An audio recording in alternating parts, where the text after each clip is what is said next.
আমি আবারও জাতীয় ঐক্যমত্য কমিশনের পক্ষ থেকে বাংলাদেশ জাতীয়তাবাদী দলের প্রতিনিধিদেরকে আজকের এই তৃতীয় দিনের, আপনারা জানেন যে আমরা আমাদের সুপারিশগুলি দিয়েছিলাম, তার ভিত্তিতে 35টি দলের কাছ থেকে পাওয়া গেছে। ইতিমধ্যে বিএনপি সহ 15টি দলের সঙ্গে আমাদের আলোচনা, প্রাথমিক পর্যায়ের আলোচনা, প্রথম পর্যায়ের আলোচনা প্রায় শেষ পর্যায়ে এসছে 15টি দলের সঙ্গে। বাকি দলগুলোর সাথে আলোচনা অব্যাহত থাকবে।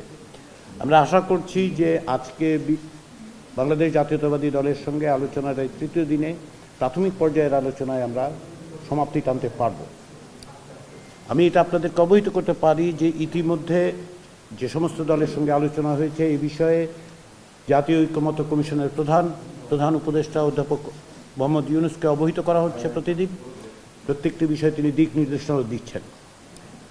আমরা প্রথম পর্যায়ের আলোচনায় বেশ কিছু বিষয়ে লক্ষ্য করেছি যে বাংলাদেশ জাতীয়তাবাদী দলের সঙ্গে আমাদের ঐক্যমত্য কমিশনের পক্ষ থেকে এবং সংশ্লিষ্ট কমিশনগুলোর পক্ষ থেকে যে সমস্ত সুপারিশ দেওয়া হয়েছে, বেশ কিছু বিষয়ে সামঞ্জস্য আছে, বেশ কিছু বিষয়ে মত ভিন্নতাও আছে। এই মত ভিন্নতাগুলোর ক্ষেত্র বিশেষে বাংলাদেশ জাতীয়তাবাদী দলের পক্ষ থেকে যেটা বলা হয়েছে, অনেকগুলো ক্ষেত্রে তারা নীতি নির্ধারকদের কাছে যাবেন, আলোচনা করবেন এবং পরবর্তী সময় আমাদেরকে জানাবেন। নিঃসন্দেহে একটি ঐতিহাসিক মুহূর্তে আমরা উপস্থিত এবং এই সমস্ত সুপারিশের ব্যাপারে চূড়ান্ত সিদ্ধান্ত বা কোনো সিদ্ধান্ত কেবলমাত্র এই টেবিল থেকে হতে পারবে না, কেন সংশ্লিষ্ট দলগুলোর ক্ষেত্রে তাদের নীতি নির্ধারকরা নিঃসন্দেহে অংশগ্রহণ করবেন। আমরা আশা করছি যে সেগুলো আমরা জানতে পারবো খুব শিগগিরই।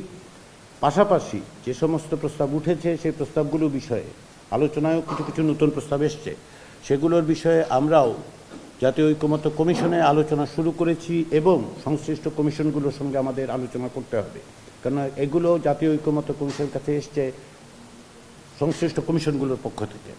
ফলে আমরা প্রাথমিক পর্যায়ে যে আলোচনাটা করছি সমস্ত রাজনৈতিক দলগুলোর সাথে, আমি আশা করি যে আজকে তৃতীয় দিনের মতো এই আলোচনায় বিএনপির সঙ্গে আলোচনায় আমরা এক ধরনের সমাপ্তি টানতে পারবো। আপনারা জানেন যে সংবিধান বিষয়ে বেশ কিছু আলোচনা হয়েছে, পাশাপাশি নির্বাচন ব্যবস্থা নিয়েও কিছু সংস্কার নিয়ে কিছুটা কথা হয়েছে। আজকে আমরা জনপ্রশাসন, দুর্নীতি দমন কমিশন এবং বিচার বিভাগ সংক্রান্ত বিষয়গুলোতে আলোচনা করে এক জায়গায় আসতে পারবো বলে মনে করছি।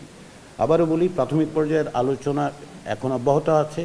এগুলোর ভিত্তিতে আমরা আশা করছি দ্বিতীয় পর্যায়ে আমরা আলোচনায় মে মাসের মাঝামাঝি সময় থেকে অগ্রসর হতে পারবো। তার আগে পর্যন্ত এই অবস্থানগুলো আপনারা দেখছেন। আবারও অনেক রাজনৈতিক দলের সাথে আলোচনায় আমরা অনেক জায়গায় ঐকমত্যের জায়গায় বা সামঞ্জস্যের ক্ষেত্রে আসছি, কোথাও ভিন্নমত আছে, সেটাই স্বাভাবিক, এবং এতে বিএনপিও ভিন্ন নয়। তো সেই বিবেচনার থেকে আমরা আজকে আপনাদের সহযোগিতা চাই। আমরা সময় ক্ষেপণ না করে যাতে আমরা আজকে শেষ করতে পারি সেই দিকে আপনাদের একটু সহযোগিতা করবেন আশা করি। তো সবাইকে ধন্যবাদ। আবার বিএনপির প্রতিনিধি দলকে স্বাগত আজকের এই আলোচনায় উপস্থিত থাকি। ব্যবস্থা সংস্কার রিপোর্টের এবং প্রশাসন, জনপ্রশাসন এবং দুর্নীতি দমন কমিশনের রিপোর্টে দিয়ে আমরা আমাদের আলোচনা শেষ করতে পারবো। আমরা খুব দ্রুততার সাথে যাচ্ছি না, এই জন্য যে এটা রাষ্ট্রের বিষয়, এটা রিপাবলিকের বিষয়, এটা সংবিধানের বিষয়, তারা নয়। জায়গা আমাদের মধ্যে দিয়ে আমরা সংবিধানের অংশটি যেটা বিচার বিভাগে আছে, এটা আর্টিকেল 94 থেকে 117 পর্যন্ত মোট 20টা।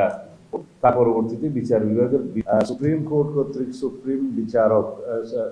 সুপ্রিম কোর্টের বিচার একটা সচিবালয় প্রতিষ্ঠার জন্য যে উদ্যোগটা গ্রহণ করেছে, এটা সহ আমরা বিচার বিভাগের স্বাধীনতায়, সম্পূর্ণ স্বাধীনতায় আমরা বিশ্বাসী এবং সাথী। তবে আমি বিচার বিভাগকে আইনানুগ এবং অসাংবিধানিক না হয় সেদিকে যেন দৃষ্টি রাখি। ধন্যবাদ।